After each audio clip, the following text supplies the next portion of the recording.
best entertainment on the earth. Tune in for Comics with Perch. Hey everybody, this is Perch. This is a good question I'm getting into because this causes us all to kind of think a little bit about what's going on. I think there's an obvious answer here, but I feel like this one's going to hit a lot of people. And not below the belt, but maybe it'll feel a little bit that way. But it is going to hit all of you a little bit. Maybe not. I don't know. Anyway, listen to this person's question because I think they've really hit on something. It says, hey Perch, dig the channel, first time emailer here. Thank you very much.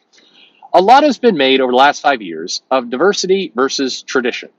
By the way, I like the framing of that, diversity, tradition. Yeah, I think that's an interesting way to have the argument. And I also think, the versus is the problem.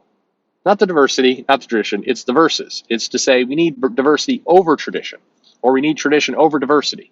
The answer is, I keep going back to this, when you're putting out 500 plus comics a month, I mean the big three, not 500, it's about 245 from Marvel, DC, and Image a month. When you're putting out that much, you got enough room for diversity and tradition and probably some other things. Anyway, continue with the mail.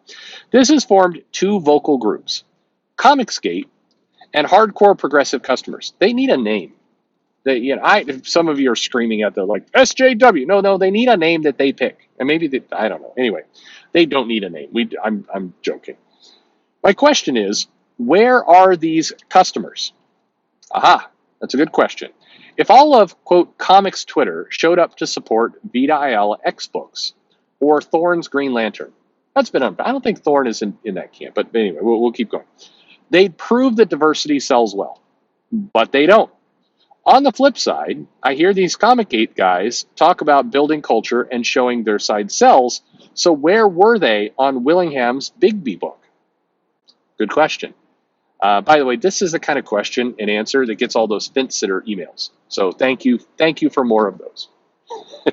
Anyway, we'll continue. Again, they could have shown up and proven that conservative writers sell, maybe leading to Dixon being given a series 2. And by and large, CG didn't show up for his Bane Conquest either. One of the sadder things, by the way, as an interjection, is I talked about Dixon had his Bane Conquest series, and a remarkable amount of people who called themselves hardcore Dixon fans had no idea that book was being made. Just food for thought. That was depressing to me, because I do think Dixon deserves some good runs with some of these classic characters. As I said in another video, Dixon has a very good run on Robin on a number of books that I enjoy. And I would like to see more of that, for sure. But it feels like a lot of people don't know that exists, which is frustrating. Anyway, both series, Jeff Thorne's Green Lantern and Batman vs. Bigby, had respectable sales for what they are, but clearly neither group of fan is big enough to actually claim to represent comic fans, are too apathetic. All right? And that's a powerful statement. And, in all reality, yeah, I mean, New Mutants is kind of dragging ass in sales. And there are people who say that's the best writer in comics. The Vita IL is the best writer in all of comics. So why are those comics dragging ass? If you believe Vita is the best writer in comics, show up and buy the book. Do something. And also, at the same time, yeah, Batman vs. Bigby, by the way, was a fun book. Bill Willingham, has been on some different streams. And where are the people supporting him? If we want to send a message, I mean, the answer I've gotten, by the way, when I've probed on this with people on the Vita side, is, well, comics are too expensive, or I don't support Marvel, which is an interesting one. Like, I would support Vita if Vita was doing something independent, but I won't support Marvel because X, Y, and Z. Sometimes it's like Perlmutter, sometimes it's Disney owned, sometimes it's I don't like corporate comics. There's some reason, always. But, now, interestingly enough, when you ask the same question the other direction, why didn't you support, say, Batman versus Bigby? The answer you get is, I don't support corporate comics. I don't support DC. The fascinating part of that is it's the same answer, but vastly different groups, which I find humorous on some level. Anyway, I'm pissing off people with this video. All right, we continue. One more little bit in this mail. Meyer has 100,000 subscribers. Not that much of his audience even need to show up to make a book a hit. Not that much of an audience needs to show up to make a book a hit. Right. Same thing with Dan Slott or Gail Simone followers. Clearly, there are types who'd rather argue in the comics ecosystem than spend as little as $4. I don't know if that's little, just to be fair. A month to show a Bill Willingham or Jeff Thorne can be a smash hit. All right. I think that's an interesting observation. It's an interesting question. Why not? So let's take a look at it from kind of if we could take a look at it from either side. Now, in fairness, on the Dixon side, right, he's putting out books other places, and it is raising money through crowdfunding, and there is a money where the mouth is happening there. And while I think it is a bad, I don't agree. I think that the group of audience that's supporting him can point to a book like I don't know, a DC title like The Bane Conquest, and go, I'm going to support him over here with this crowdfunding product where he's getting the money directly, rather than DC where I'm supporting a company and he'll get a little bit of it. I don't agree with that argument, but I get it. And the reason I don't agree with it is I think it's powerful as a consumer to send a message. If you like that creator, if you like that creator's content, then, put some dollars on the table. Support him. Even if that means some of your dollars are going to DC. Now, of course, it's your money. So please, in the comments, you don't need to show up and go, you are wrong. No, I'm not wrong. I'm right for me. This is my choice. You can be right for you with a completely different point of view, and that's fine. It's your money. It bears repeating over and over and over again. This is all your cash. Spend it where you're happy. If you spend your cash where you're happy, you're going to be happier.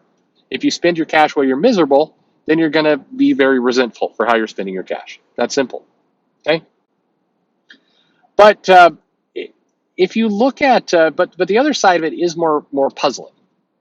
So if you look at somebody like Vita, who's on New Mutants, or does the occasional story on something DC related, I guess was on Static Shock and was co-writing, I don't remember, Nubia and the Amazons, was that it?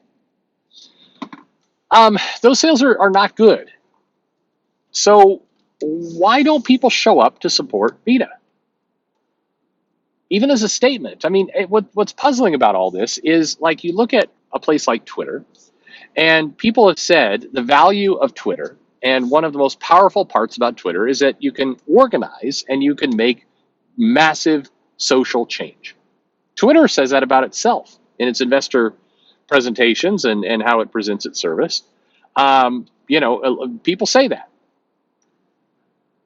Okay, but if that's true, if it's true that you can create major social change via this social platform, why is it that somebody like Avita, who has a following on Twitter that's strong, who is in supportive of Black and brown voices and trans rights and non-binary voices, all those things, why can't those groups come together and say, we don't have any interest in comics, but we want to send a message, so we're going to organize, and we're all going to buy this one issue of New Mutants. We're going to sell it out.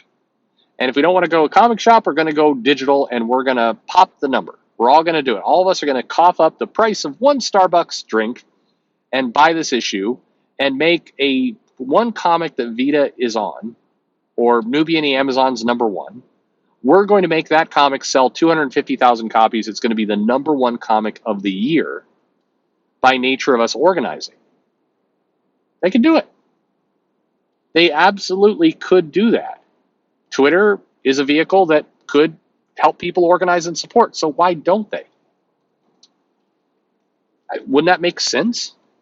Wouldn't that send a powerful message to comic companies and to fans everywhere? It's like, hey, look at this.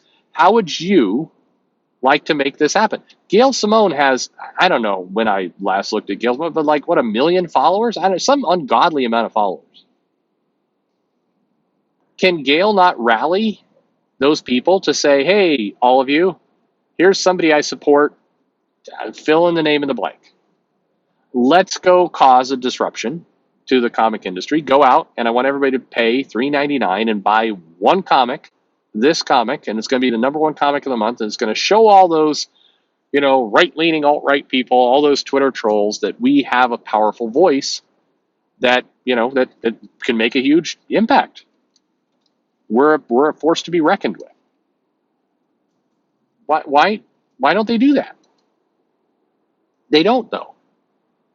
The comic numbers are lousy.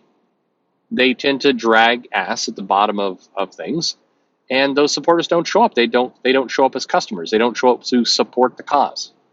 They just kind of exist. They kind of just hang out. I've heard people say, well, it's not all about sales. The moral support is good. I mean, sure, sounds great. There's a lot of people who offered moral support to Gabby Rivera back when people were making YouTube videos about her book. And, here we are, a couple years later, there's Gabby is a forgotten footnote in the world of comics. Just gone. Mags, who was a person who, had a lot of online critics, a lot of videos made, a lot of people jumping to Mags' defense, big names, Scott Snyder out there talking about supporting Mags and everything else, rallying that support, lots and lots of likes. Why didn't those people show up to pick it, any book that Mags did? Why is it that Mags did a Patreon and closed it down pretty quickly? Just couldn't get any activity there. Why weren't these people willing to kind of cough up some money? I do think it's not quite apples to apples. Like I said, I do think that there is a clear example of people supporting a Chuck Dixon or a Bill Willingham through other vehicles, and just not doing it with the big two. And they have their reasons. And again, I don't agree with them, but that's fine. You have your reasons. There's at least a logical flow there you can point to. But what gives? I mean, again, why not? Same thing. You see people on social media buy up GameSpot, and push those stocks up, and it becomes a national news story, something to really shake up things. Why didn't people take the $3.99 and buy Batman Bigby or the upcoming new issue of Fables 151? Why don't people go and buy it and send a message and make a conservative writer the number one comic anywhere? I watch people drop $25, $50 on super chats to somebody talking about just complete nonsense. Why not? Wouldn't that be funny? Wouldn't that be an interesting statement? Make Bill Willingham Fables 151 the number one comic for the month of May of all comics by a huge margin. It wouldn't take that much. The crazy part is, you could easily, with some organization, make that happen. Make that book a number one comic. It'd be funny. Imagine what that would do to the comic industry. Imagine all the headlines on Comics Beat and everything. It has to go with the number one comic in May was Bill Willingham. It would make people's heads explode. Do it. And this, I'm saying that as a stunt, but the point in the mail is a little bit more, more legitimate, which is support the creators you like. But why don't people support the creators they like? And I know. Like I said, this is now the third time. Obviously, they're doing some of that in crowdfunding. That's great. But that still doesn't explain the other direction. It still doesn't explain why New Mutant sales are so bad, or Nubia sales are dragging ass. It doesn't explain why that happens. It doesn't explain why, again, Mags, somebody a lot of people rallied to the defense of, is a couple years later doing a GoFundMe to pay for rent. It just feels like that should be different, doesn't it? I don't know. It's a thought-provoking mail. I'd love to know your thoughts below. I'd love to know what you have to say. And again, the obvious answer. I said there was an obvious answer at the very beginning. The obvious answer is a lot of the people making the comments don't buy the comics and have no intention of buying the comics and never will. They're supporting, somebody's ideology. What Vita stands for, what Vita is in their minds. They're supporting that. They don't have any interest in the work. And 2 years from now, there will be a new Vita, and they'll support whoever that person is. And then 2 years from now, there'll be a new Vita, and they'll support that person. And that's just that. They're in it for the, the noise of the whole situation. And I think the lesson learned, at least for publishers and for retailers and people trying to buy books, is ignore all of that noise and focus on the customers that are actually putting money on the table. Because otherwise, all you're doing is catering to an audience that now has hard proof that they're not going to show up at the shop to actually support you. So you're better off printing more Batman. Wait, no, that's not the lesson. Anyway, let me know your thoughts in the comments below, and thanks for listening.